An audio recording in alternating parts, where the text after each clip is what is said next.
What's going on YouTube? Today I wanted to talk about karambits and whether or not they are a good tool for self-defense or if they're just completely useless. So I've seen it's a pretty hotly debated topic in the YouTube knife world. A lot of people have opinions. Some say, this is the best option for self-defense when it comes to a blade. Some people say they're absolutely worthless and that you should never use a karambit for self-defense. There's much better options. So just want to talk today about some of the pros and cons of a karambit and how it compares to some other options, some other blade designs. I want to start this off by saying that I'm not an expert in knife fighting or anything like that. No, I've never been in a knife fight, never formally trained like any Filipino martial arts or anything like that. It's all the training I do is just based on my own experience, and so it's not really anything formal. So you can take my opinion for whatever you like, whether you want to believe it or not. That's up to you. So let's get into this discussion of karambits and whether or not they're useful. I also want to say that don't try to recreate anything I do in this video. Later in the video, I'm actually going to do some testing on some meat to test some of the attributes of the karambit. Don't try to do it. I'm taking that responsibility myself. I could be injured in the process, and I don't want to see anybody else get injured because they try to recreate something I do. So just keep that in mind. Before we get into the usefulness of a karambit, I just want to talk about some of the features of a karambit, what makes it a karambit, because there seems to be some confusion. A lot of people think that what makes a karambit is this ring on the handle. As you can see, these all have rings, but that is actually not what makes a karambit. That is just a feature of a karambit. So we have several different designs here. Technically, the person who made this knife, which is M3 Tactical, they called it a tech scythe, like a scythe, not a karambit, but for all functional purposes, it functions very similarly to a karambit. It just has a more angled blade. So I would consider it a karambit. This is a Bastinelli and Doug Marcaida design. This is a reverse edge karambit for the Picala fighting style. It's a little bit different, obviously. Traditional karambit has this recurve or hawkbill blade. This has the blade on the inside, so the handle is actually reversed so that you can use it in these drawing cuts, either in standard grip or reverse grip, finger in, finger out. So it's just a different style. I would still consider it a karambit. It is part of the Filipino martial arts. Karambit is a Filipino design, by the way. So I just wanted to address those two. They're a little bit different. These other three here, these are definitely what would be considered karambits. They have the ring, they have a curved handle, and they have a recurved blade, a hawksbill blade. So that would be traditional of a karambit knife. From my understanding, these were originally designed as tools to harvest a specific type of crop so that you could, I think the ring, they had kept the knives on their back and the ring was used to draw it out, and then they could reach underneath like the crop they were harvesting and cut it from underneath. That was originally what they're designed for. They have definitely been updated in modern times, and they're used in Filipino martial arts, and the versions that are created now are more self-defense style blades. They're not as practical as a lot of knives for everyday tasks, but you can still use them. I mean, a karambit has that hawkbill blade, and you can use that to cut into packages, cut through cardboard, whatever you need. It's just, it's a little more difficult to do some tasks, like say you were cutting meat or something like that. Against the cutting board or cutting vegetables, obviously it's not going to be suitable for that. There are more designed for self-defense. So let's move these out of the way, and I want to show you some knives that are not karambits, that have the ring on them. This is a Kaiser knife, it's Kaiser K-Box. It has the ring. I've got mine wrapped with a little bit of leather wrap there. It has a ring on it, but this is not a karambit. This is more of a hunter skinner knife, and that ring is just like a retention ring. So if you're using this to skin, you can put your fingers through, and it gives you a little bit better grip. It keeps you from dropping the knife. You can also use it to drop the knife out of the way if you're using your fingers, and then it's quickly accessible. So you don't have to sit the knife down, and you may lose it. If you're a hunter and you're in the woods, you don't want to sit your knife down, so you could drop it out of the way and then retrieve the knife quickly. Mostly though, it's used, just for a little extra retention, a little bit extra grip. And when you're drawing the knife out of the sheath, your fingers can go right through that ring and it'll help pull if you have a high retention sheath. And this knife did come with a pretty high retention sheath, so you can just grab it, your finger goes to the ring and yank it out. Another knife that is not a karambit that some people are confused about is a knife like this. This is a Bastinelli design, but this is not a Bastinelli knife. This is like a knockoff version that I got on Amazon. So it's very similar design to the Bastinelli. The other Bastinelli I have is real. This one's not real. This is pretty cheap. It's on Amazon. As you can see, this is a trailing point design. So this is not a karambit. It has the ring, it has the curved handle, but it doesn't have a recurve blade. It has a trailing point blade. This is not a karambit. Something like this is also not a karambit. This is a dagger with a retention ring. It's double edge. Once again, the ring can be used for drawing the knife. It can be used, this knife can be used in a lot of techniques that you would use, like an extended grip for a karambit. It can also be used because it is double edge, but it's not a karambit. I can't remember what this knife design is called. It has another name. It has the ring on the end, but the dagger with the ring. This is also not a karambit. This is one of my TCAL knives. This is not a karambit either. This is a Warncliffe design. Has the ring on it. Not a karambit.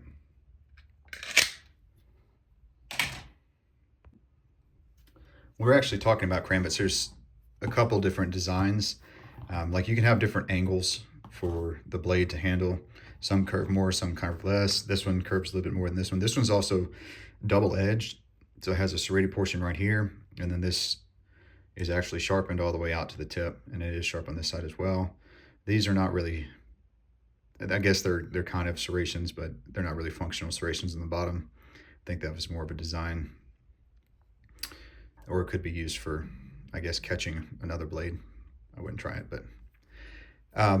So with a double-edged karambit like this, you can use this. Obviously, if you're holding it in the reverse grip, you can use it for striking down, and you can use it for striking with the recurved blade as well. So when it comes to, this is probably one of the most sold karambits fixed blades on the market. This is a cold steel, can't remember the net, Steel Tiger. So it's about 4 3/4 inch blade. I'll show you. Here's my tape measure. These are a little hard to measure because of the curved blade, but I've got a flexible tape measure. It's about 4 3/4 inches. The overall knife, including the curve, is about 11.5 inches. So it's a pretty large knife, but because it is curved, it's really only about 8 inches of length that you're carrying on yourself, because this part curves. So, I mean, I don't carry this on a daily basis because it's just a really large blade and it's kind of in the way, but it is a pretty fun knife. It's pretty fun to train with and spin.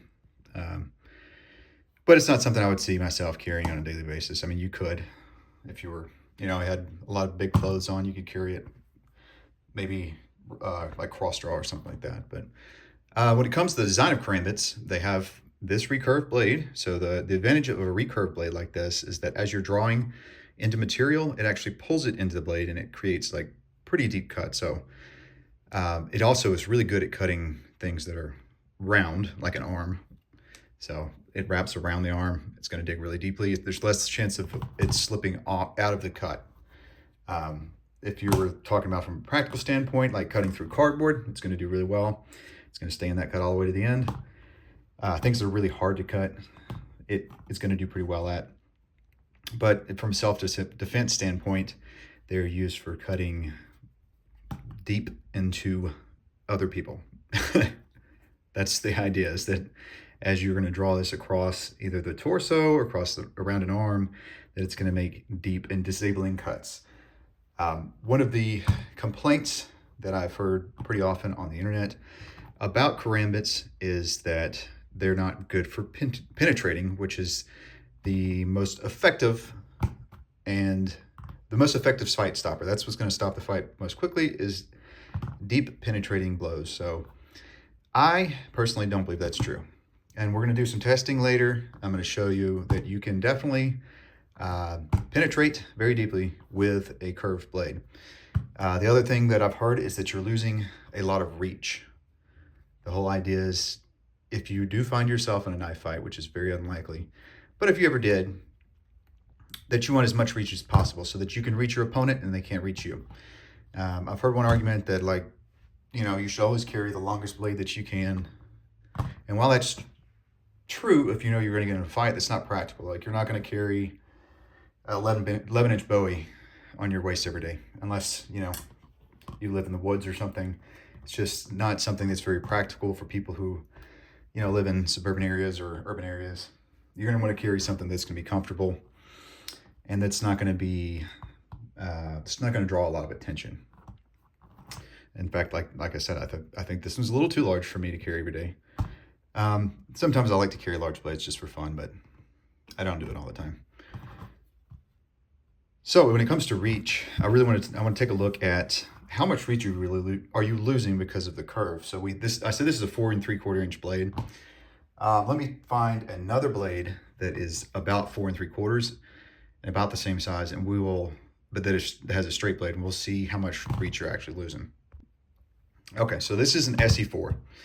It's called SE4, but it actually has a 4 3/4 inch blade. As you can see there, it's just under 4 3/4, but it's close enough. The overall length on this blade is about 9 inches. So it's roughly the same size. It's as close as I can find to this blade. I mean, I think if you look at them side by side, they're roughly the same size. So let me change this angle of this camera a little bit, and we will take a look at how much how much reach you're actually losing. All right, there's a little bit more vertical here. So when you hold this blade, if you're using this for a combat or self-defense blade, I would tend to hold this more in like a saber grip with a thumb on the spine for thrusting. We're talking about, of course, for thrusting. And with this Karambit, this cold steel, if I'm holding an overhand grip, I'm not going to put my finger inside the ring. I would typically hold it like this, just with my finger through the ring that way, just for a little bit better retention. That way, if you need to reverse grip, change grips, change hands, it's quick to do so. And I don't think it's your finger being in there is giving you much of an advantage. You can always, switch it. It's not very difficult to get your finger in or out. So if we're holding it in this grip, the same grip, the saber grip, and we're holding this blade in this grip, let's take a look at how much, this is gonna be kind of hard to get on camera, but I'm gonna do my best, how much reach we're actually losing. I'm doing my best here to align the base of these spines of the blades. This is where your thumb would fall if you're holding it in that saber grip, just so you can see. Trying to make it as even as possible. And I just want to show you on this background here, even though this has a straight back and this is a recurved blade, you are only losing about a 3/8 of an inch. I don't know if you can see that. I'm trying to hold it straight here, but you literally lose about 3/8 of an inch of reach when you put the recurve in the blade. Because remember, these are pretty much the same length blade, same size knife. I'm not using the ring for extra extension. I've got the spines lined up, and you lose maybe 3/8 of an inch. So my point in saying that is just to say that yes, while reach is important, you're not losing that much. It's not a dramatic difference between the reach that you're going to get out of a 4 3/4 inch straight blade versus a 4 3/4 inch hawkbill blade. It's just the physics of it. You're just not losing that much length. You're losing potentially half an inch of length of reach. And that's not going to make a significant difference in a knife fight. Not everyone has the same length arms or hands, or, if you hold it with this extended grip, then you're just going to regain everything back that you would lose from having the curve. So, I mean, it's just not going to be a significant difference as far as the same size knife. So that's not a valid argument, in my opinion, for why you wouldn't use a Karambit. You're not losing much reach at all. So when it comes to cutting performance, when you have something like a blade like this versus a Karambit, there are certain, I mean, obviously there are certain cuts that are going to be better with a typical straight bit blade with a belly. Those are really great for cutting, you know, through ropes, things flat against the table, for skinning, hunting. As far as ripping through material like human flesh, you are more likely when you reach his belly for this knife to slip out than you would be with a recurved blade like this, or a hawkbill blade, which is going to draw material in. It's going to go deeper as you cut. The other misconception is that Karambits they're only meant to be used in this reverse grip, and then in that case, a lot of people say you're definitely losing reach if you're holding on this reverse grip. And while that is true, because you're not going to be able to extend your wrist as far this way as you would in an overhand grip, Karambits don't just have to be used in this reverse grip. I mean, you can hold this knife in this position as well, and it's extremely comfortable and very functional. That's the reverse grip, or traditional, what we would associate with a Karambit.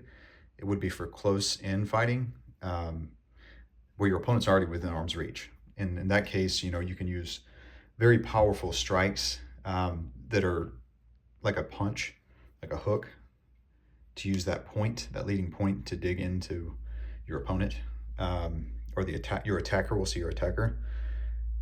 That's not the only way that you can use this knife, though. Obviously, you can hold it in a traditional grip and use it for slashing style cuts.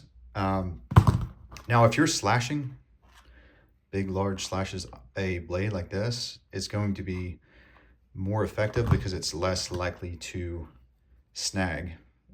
With a Karambit, if you're making large slashing cuts, that because the point is leading, it's going to penetrate, which is, we'll get to our testing later, and I'll show you that the Karambits definitely penetrate. As this blade is coming around and it makes contact, that point is going to start to dig in and it's going to penetrate.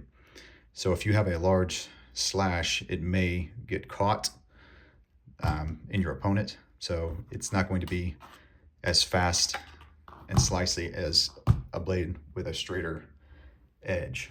So, but it's a different fighting style and it's for a different purpose. So the Karambit is made to make debilitating cuts that are going to go deep and cut through tendons or vital areas that could disable your opponent. The other way that you can hold a Karambit is an extended grip. So if you have it in the reverse grip, the knife flips out, and this is considered an extended grip. And this can be used for hooking the opponent, like behind the leg or the arm. And it's not a very strong position. Obviously, you're just holding onto the ring, but it is it's meant to be pulling. So you would hook and pull, and it is definitely a technique that can be useful in certain scenarios. And then of course you can just flip the blade back. And when you flip this blade, you also get, I just hit my camera, sorry. You're gonna get some acceleration on that point. So as the blade flips around, the point accelerates and it can create more devastating strikes. Once again, I'm no Filipino martial arts expert. You know, I use the blades the way I want to use them, and I train the way I want to train. So I'm just trying to give you an overview of what can be done with a Karambit and some of the techniques, but this is not a martial arts lesson. We're just discussing whether or not it's an effective option for self-defense. So what we're going to do, or what I'm going to do, is I'm going to go test this again against some meat. I have a whole sirloin roast that I'm going to eat anyway. So I figured, since I have it, I might as well kind of demonstrate how Karambit works in a material that is very similar to, I mean, it's flesh, so it's a cow's flesh, but I want to show you that they can actually penetrate very well. and it doesn't take a lot of training to learn how to do that. So let me get that set up, and then we'll do some testing. The other negative argument that I've heard from a Karambit, especially when it comes to the ring. Now, this cold steel, this is like a rubberized material. I think this is like FRN, which is a fiberglass resin. So it's, well, I'll show you on this one here. This is a metal ring. It's full tang. I've heard people make arguments that if your finger is in this ring, that your opponent can use this to break your finger, or that it's going to put a lot of pressure as you're striking and it's going to break your finger. Or I've even heard that your finger could be degloved, like where it pulls the skin off your finger. And I mean, to me, that's not very logical, because if you're, if you're holding a knife, I don't know how your opponent would be able to grab the knife and use it to break your finger without getting cut by the knife. There's not a lot of real estate on that handle. Additionally, if you didn't have a ring and your opponent was holding the knife, I mean, you just don't have the knife either. Like, if they got it in some kind of position where your finger, they could use it to break your finger, you would have already lost the knife. Then they would have the knife. I mean, the least thing I would be worried about then would be my finger getting broken. And I mean, it takes a lot of force to deglove a finger. I mean, unless you like hung the knife on something and hung from it, I don't know how you would de-ring your finger with, or deglove your finger with a Karambit ring. It just is an argument I've seen, and I just don't think it makes a lot of sense that someone's going to use it to break your finger. They would have your knife at that point, so you have bigger problems than your finger, unfortunately. And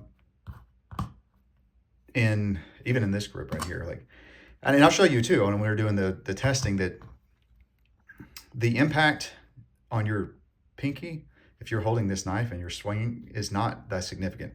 It's not the most comfortable thing if you're holding in this grip with your pinky inside the ring and you strike something with it. It does put pressure on the inside of your pinky right here. But you also have this whole grip. And regardless of the design of the knife, I mean, this one has a really thick handle. So it's, I mean, you're squeezing with your whole hand. So it's not like you're putting all the impact into just your pinky. That knife is not sliding that much when you're striking. Excuse me. Even with a more poorly designed, like there's space behind your finger here. So yes, I mean, sometimes it does slide down and hit your pinky, but you're also gripping it with your whole hand. So it's just not that uncomfortable. If it's on your first finger like this and you're using it in that reverse grip, it rarely puts any pressure on your finger at all, because you have the whole knife handle in your hand. And if the ring wasn't here and it's putting a significant amount of pressure on this finger without the ring there, that means the knife would have slipped out of your hand. It kind of goes back to the same argument that the other option would be losing the knife. So that's part of the reason the ring is on a Karambit, is for retention. So any argument in which you would be damaging your finger or your hand from the ring would be in the same scenario in which you would just lose the knife if it didn't have a ring on it. The ring is made for retention. And in the process of being in a knife fight, your finger is broken, but you keep your knife. That's preferable to losing your knife. All right, so let's get to the testing. I'll show you some of the impacts with my, finger inside the ring, outside the ring, reverse grip, standard grip, to show you that it's not a significant amount of discomfort, and fighting is not comfortable, period, especially a knife fight. Excuse me. Especially a knife fight, I can't imagine that anything about that is going to be comfortable. So I'm not really too worried about discomfort. Now, for the purpose of testing the penetration, I'm not going to use, I want a comparative blade.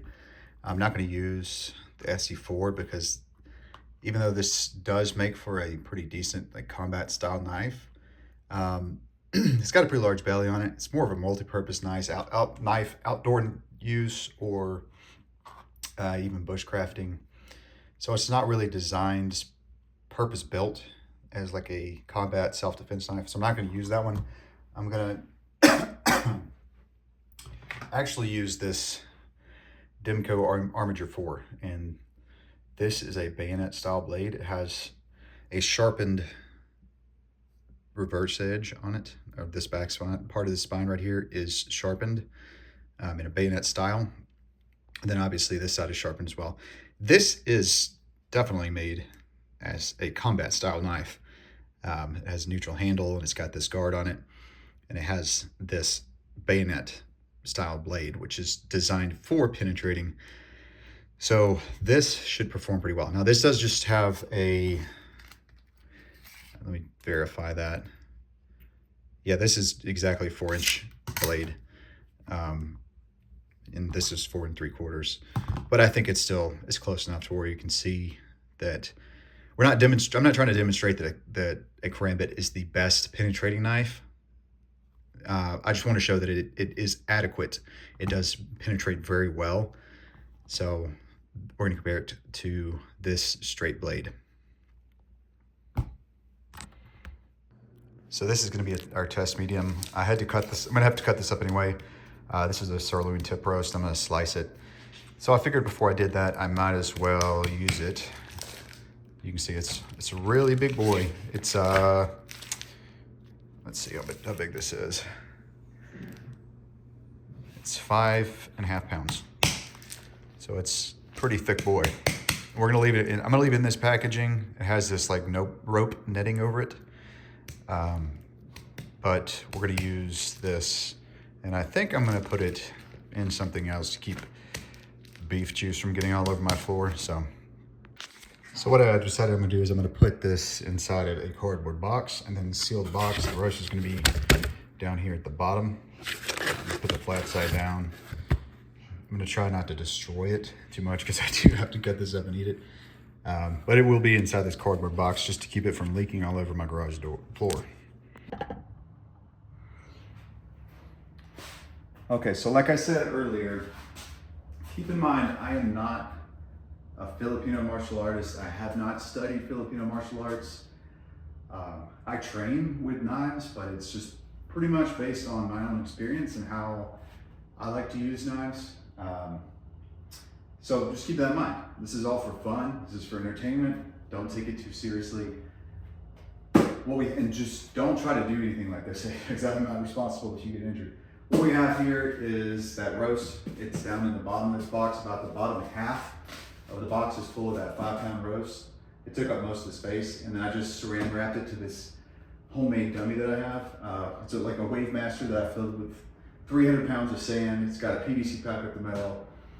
It's got a basketball on top that's been stuffed and filled. I use this for training, for striking, and for also, I have a lot of training knives, like some blunt knives, so like a lot of purpose-built knives. This is a rubberized version of this Karambit. I can use that as well. I'm not going to use this to demonstrate striking because it is flexible, so you can make the argument that this would not be the same as striking with a real knife. So we're going to have to find something else to strike so I can show you that the ring's not going to break your finger. But the first thing we're going to do is we're going to test this knife, which is made for penetrating, against that roast, and then we're going to test this Karambit and this Karambit. There's two different shapes. This one's double-edged, this one's single-edged, and we're going to see if you strike the target, if it will penetrate, because I guarantee you they're going to penetrate. Okay, so the first thing we're going to do is we're going to use this straight blade, Armature 4, spear point. It's double-edged from here up, so it's a bayonet point. It's a bayonet style blade. So just this part right here is sharp, and this edge right here is sharp. This is made for penetrating. Hopefully, I don't go through into my dummy. It might, but right, that's a risk I'm willing to take. So I'm just going to use, I'm not going to use a lot of pressure because it's not going to take it. Penetrating meat and saran wrap or shrink wrap and cardboard is not difficult. Probably should wear gloves, but I'm not going to. I just punch straight into it. You know what? I'm gonna put some gloves on just in case. So, just in case, I just don't be really stupid to cut myself because I didn't put gloves on. All right.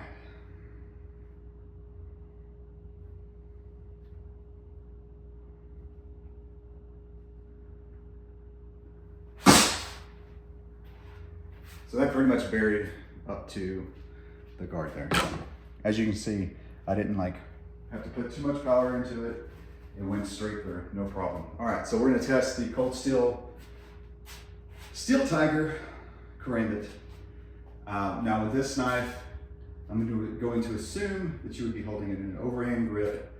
I guess I can test the reverse grip as well, but I'm gonna start with the overhand grip. If I was striking with a thrust, we're gonna see if this is able to penetrate this roast in this box. And I don't think it will go through all the way through this. So I do have my finger in there.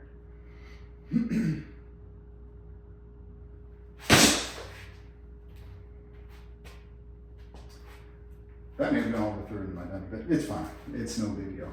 I want to show you, well, we'll wait until after the video, but as you can see, it went all the way up to, put the entire, there's meat on the blade right there, and it put the entire 4 3/4 inch blade in there. And then we're gonna do the double edge version. I mean, it seems kind of pointless because this should technically penetrate better than the single edge version, but once again, went all the way in. Just want to show you before I take it down. These are the 3 holes. This was from the Demco Armiger 4. This was from the double edge Karambit. And this is from that Tiger Claw Karambit. And look at the width. That's a good, probably a good 2-inch cut right there from that Tiger Claw Karambit. I mean, there's a pretty good size hole there. This is exactly the width of the blade. Okay, I had to put a pan underneath it, which is leaking everywhere.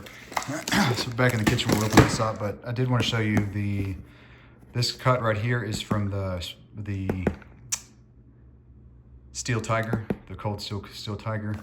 This little point that came through was from the Demco Armiger 4. Obviously, the Demco Armiger 4 is 3/4 of an inch shorter, but that's still pretty significant penetration for that Karambit. So it came all the way through and poked a little hole in the dummy, but that's all right. The shorter Karambit was only 3 3/4 inches, so it did make it all the way through, because this is, I believe, a 4-inch wide box. So that makes sense. But let's open it up and take a look at what the roast actually looks like. So this is the way that the roast was facing the inside of the box. And as you can see here, this is where the cold steel Tiger penetrated right here, made a very wide cut. This is where the other Karambit penetrated, the double edge Karambit. And then as you can see here, this is from that Demco Armiger 4. It has this T-shaped cut because of the bayonet design. So that, to me, that's a pretty devastating penetrative cut because of its, it's in 2 different directions.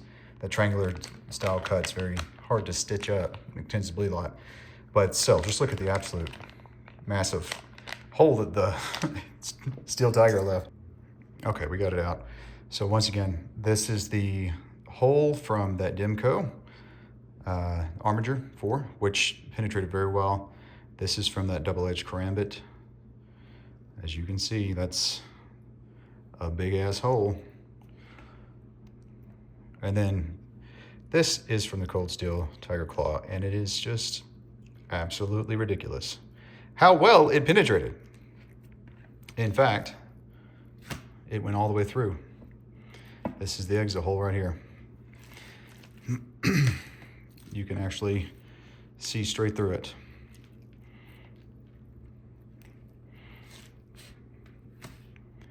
The Demco, it did penetrate. The tip barely made it through.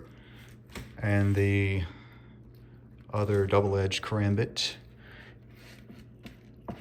yeah, it made it through barely. So you can see a small hole there. But it was, it's the smallest of the 3 knives, so it makes sense. But still, this is just absolutely devastating.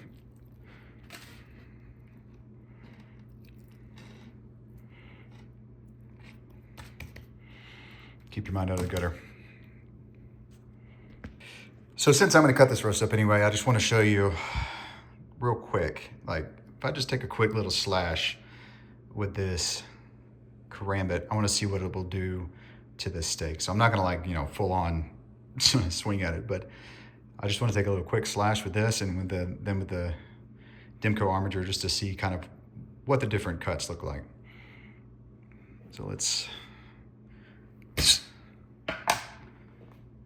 just a quick little slash.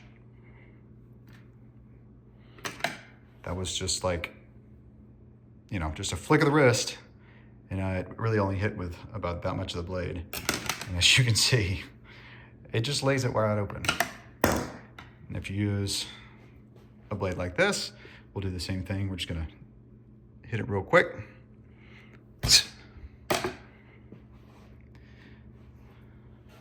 It still did pretty well. I mean, it cut, but I don't know if you can tell the difference in depth of the cut.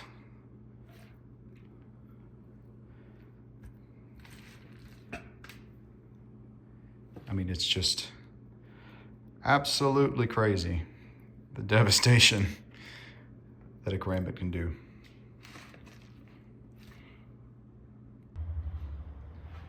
So the next test is going to be pretty simple. I'm just using one knife, and that's going to be this double-edged Karambit. Because it has a metal ring, I want to demonstrate that you can strike with a lot of force with this, and it's not going to. I want to show you.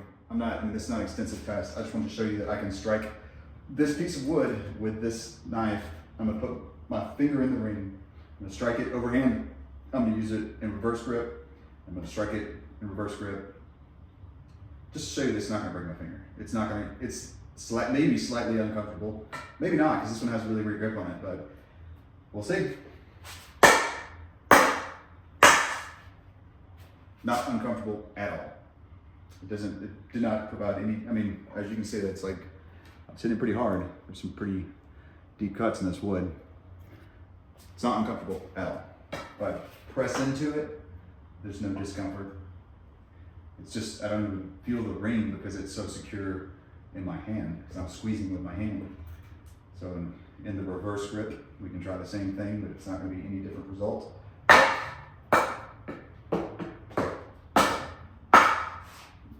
It's nothing. I don't even feel it in my finger. It's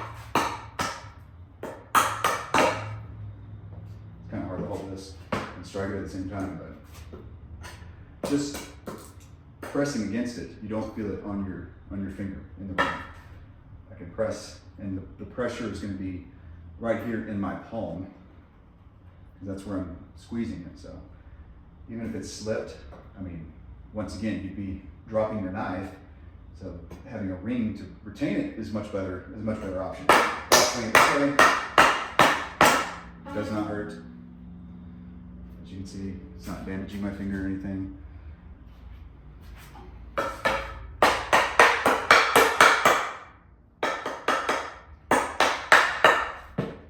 Nothing. So what it really comes down to is this. So am I saying that like a Karambit is the best self-defense knife in every scenario? No, that's not what I'm saying. Is something like this the best self-defense knife in every scenario? No, it's not. The best self-defense knife is going to be the one that you use, that you're comfortable with, that you train with on a regular basis. And you know, every scenario could be different. If you like Karambits, if you just like the way they look or the way they feel, the way they function, then you should train with Karambits and get proficient with them. I train with all the different kinds of knives, but I see the value in all of them, and I think that these Karambits are valuable self-defense tools. As long as you know what you're doing with them, they can be, you know, dangerous. You could accidentally cut yourself or whatever, but you can do that with any knife. So anyway, I just wanted to kind of dispel some of the myths around Karambits. I've seen a lot of hate for Karambits on the internet, and I don't know where it's coming from. It doesn't make a lot of sense to me. Maybe it's the tactical gas station Karambits that a lot of people are used to seeing.